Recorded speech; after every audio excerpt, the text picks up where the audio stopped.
नमस्कार दोस्तों, 16 अप्रैल 1853 भारत के इतिहास का वो दिन है जब पहली बार बॉम्बे से लेकर ठाणे तक की ट्रेन चलाई जाती है। दूरी महज 34 किलोमीटर होती है और इस प्रकार से भारत के रेलवे का विकास किया जाता है कि भारत जो है चौथा सबसे बड़ा लार्जेस्ट रेलवे नेटवर्क बन जाता है। और यहाँ पर हर रोज 2.5 करोड़ से अधिक लोग डेली सफर करते हैं ट्रेनों में, जो कि कई देशों की पॉपुलेशन के बराबर है। आप ट्रेनों पे जब जाओगे तो आपको काफी ज्यादा भीड़ देखने को मिलेगी। इसके अलावा इंसिडेंट होना भी यहाँ पे आम बात है। आप कभी भी न्यूज में देखोगे तो आपको 6-7 महीने के अंतराल में एक आध न्यूज आ जाएगी कि ट्रेन का एक्सीडेंट हो गया है और काफी ज्यादा ट्रेनें भी लेट होती है। तो आइए जानने की कोशिश करते हैं कि क्या ऐसा कारण है जिसके कारण से रेलवे में इन सब समस्याओं का हमें सामना करना पड़ता है।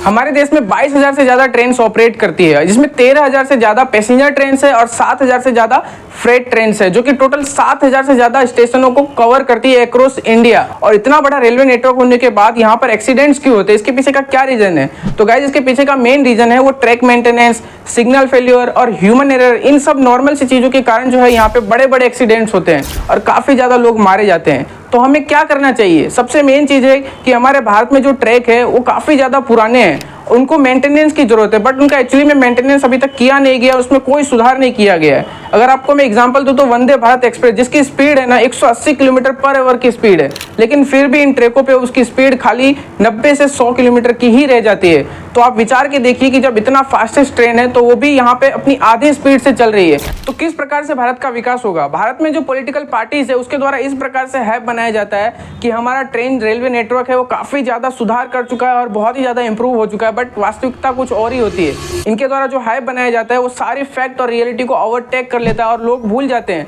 कि हमारे रेलवे नेटवर्क में भी किसी न किसी प्रकार की खामियां हैं, इतनी सारी प्रॉब्लम है जिन्हें दूर करने की जरूरत है। और लोग उन पॉलिटिकल पार्टी के एजेंडे में जुड़ जाते हैं और जो एक्चुअली में चीजें जिस पे काम करनी है वो उस पे काम नहीं करते हैं, जिसका परिणाम ये निकल कर आता है कि काफी ज्यादा बड़े एक्सीडेंट देखने को मिलते हैं। जैसे कि उड़ीसा में अभी हाल ही में एक ट्रेन एक्सीडेंट हुआ था, ट्रिपल ट्रेन एक्सीडेंट, जिसमें 300 से ज्यादा लोगों की डेथ हो गई थी और 1200 से ज्यादा लोग घायल हुए थे। और हाल ही में जम्मू कश्मीर से पंजाब की ओर जाने वाली एक फ्रेट ट्रेन थी, वो बिना ड्राइवर के चली गई, 70 किलोमीटर तक की गाइस ट्रेन चल गई। आप एक बार विचार के देखिए कि यदि इन ट्रेनों से किसी प्रकार की दुर्घटना हो जाती तो फिर से काफी ज्यादा लोगों की जान जा सकती थी। लेकिन इन सब चीजों को पॉलिटिकल पार्टीज जो होती है, सरकार जो होती है, गवर्नमेंट जो होती है, वो जनता से छुपा लेती है और किसी अलग प्रकार का हाइप बना देती है और जनता है उस हाइप में जुड़ जाती है और इन सब चीजों को भूल जाती है।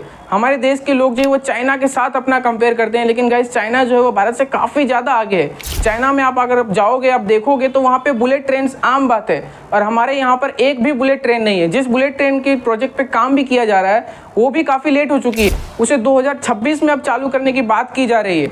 और जो ट्रेन हमारे यहाँ पे एक्चुअली में चल रही है उनकी स्पीड भी अभी धीरे है। जनता जो है काफ़ी ज़्यादा फंस कर उस ट्रेनों में सफ़र कर रही है। यदि आप इंडियन रेलवे के जनरल कंपार्टमेंट पे जाओगे, आप देखोगे तो आप एक जगह से दूसरे जगह पे वहाँ पे जा नहीं सकते हो, इतना उसमें भीड़ होता है।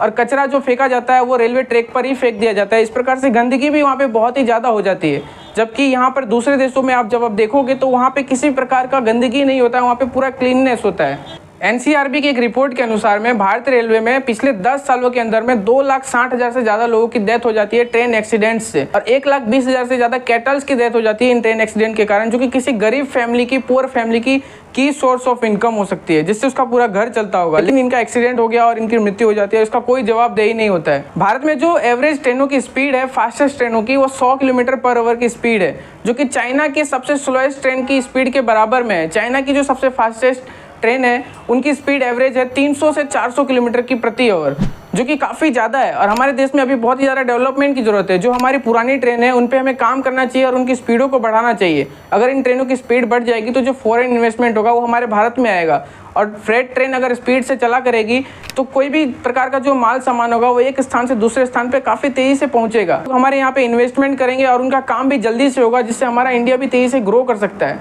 तो सब चीज़ें डिपेंड करती है स्पीड पे। लेकिन जो पॉलिटिकल पार्टीज के द्वारा किया जाने वाला करप्शन है ये भारत को पूरी तरह से ऐसा लगता है कि खा जाएगा। 70 सालों में हमारे ट्रेनों पे इतना ज़्यादा काम नहीं हुआ है जितना होना चाहिए था। तो गाइज, आपका क्या कहना है इस वीडियो के बारे में? आप कमेंट बॉक्स में बताइए कि इंडियन रेलवे में हमें किस प्रकार से सुधार करने की जरूरत है। अगर आपको वीडियो अच्छी लगी हो तो जरूर से इसे लाइक कर दीजिए और सब्सक्राइब करिए। धन्यवाद।